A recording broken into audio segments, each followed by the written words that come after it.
میں خالد سیف اللہ رحمانی اپنے تمام مسلمان بھائیوں اور بہنوں سے درخواست کرتا ہوں کہ اس بار رمضان المبارک ایک خاص صورتحال کے ساتھ آیا ہے۔ اس صورتحال میں دو تین باتیں بہت ضروری ہیں۔ ایک بات تو یہ ہے کہ اس بار ہم سادگی کے ساتھ عید منائیں۔ نئے کپڑے، نئے جوتے خریدنے کے بجائے جو پہلے کے کپڑے ہیں انہی کپڑوں میں ہم عید کریں۔ اس کے کئی فائدے ہیں۔ پہلا فائدہ یہ ہے کہ جو ہمارے دوسرے غریب مسلمان بھائی ہیں جو نئے کپڑے نہیں خرید سکتے، ان کے ساتھ اس کے ذریعے دلداری ہوگی، ان کے ساتھ ہم شامل ہوں گے ان کی دشواریوں میں۔ دوسرا فائدہ اس کا یہ ہے کہ جب آپ کے یہ پیسے بچیں گے تو جو غریب اور مستحق بھائی ہیں آپ کے، آپ ان پر یہ پیسے خرچ کر سکیں گے۔ تیسرا فائدہ یہ ہے کہ آپ دکانوں میں جانے سے بچیں گے۔ اگر آپ دکانوں میں جائیں گے تو جو ڈسٹنس رکھنا چاہیے اس کو قائم رکھنا مشکل ہو جائے گا، تو اس کا نتیجہ یہ ہوگا کہ بیماری پیدا ہوگی، کرونا وائرس ایک دوسرے کو متاثر کرے گا، تو آپ کی صحت اور زندگی کی حفاظت ہوگی۔ چوتھا فائدہ یہ ہے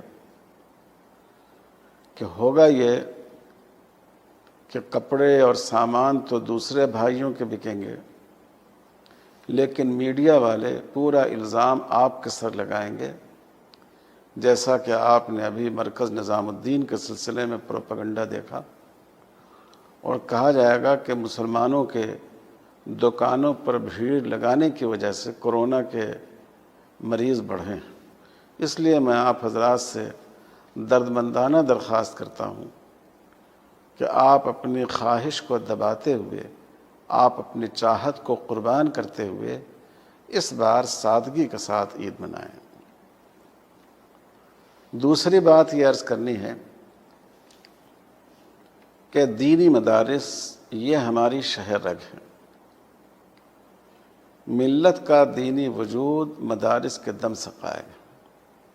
امام ہو، خطیب ہو، داعی ہو، مبلغ ہو، واعظ ہوں، مفتی ہوں، قاضی ہوں، اسلام پر لکھنے والے مصنف ہوں، اسلام پر ہونے والے اعتراضات کا جواب دینے والے ہوں، بچوں کی دینی تربیت کرنے والے ہوں، ان سب کے لیے ہمیں افراد دینی مدارس سے ملتے ہیں۔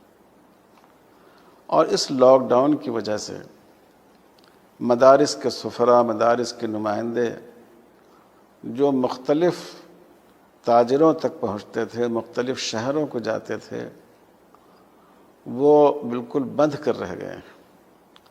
آپ ہی کے تعاون سے یہ ادارے چلتے ہیں، اور جب لاک ڈاؤن ختم ہوگا تو مہنگائی بھی بہت بڑھ جائے گی۔ تو اس لیے آپ تمام حضرات سے درخواست ہے کہ اپنے دین کے تحفظ کے لیے، اپنے ان دینی قلعوں کو بچانے کے لیے آپ پہلے سے بڑھ کر ان کا تعاون کریں۔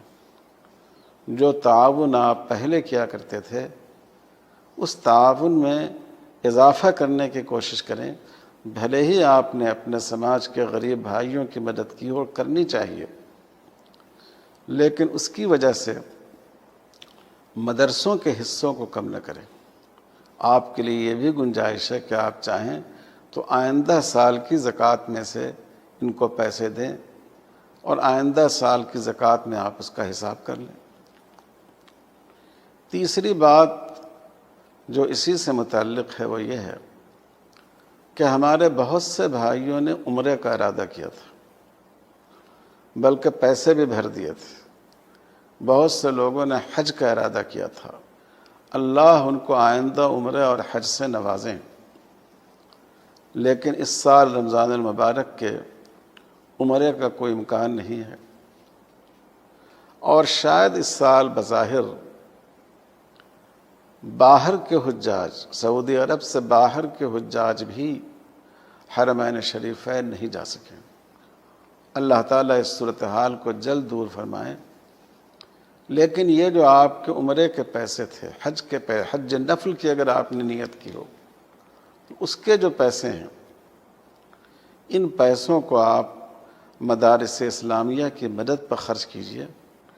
انشاءاللہ جو اجر آپ کو عمرے پر حج پر حاصل ہوتا، وہی اجر آپ کو ان اداروں کی مدد پر اور دینی تعلیم کو فروغ دینے پر خرچ ہوگا۔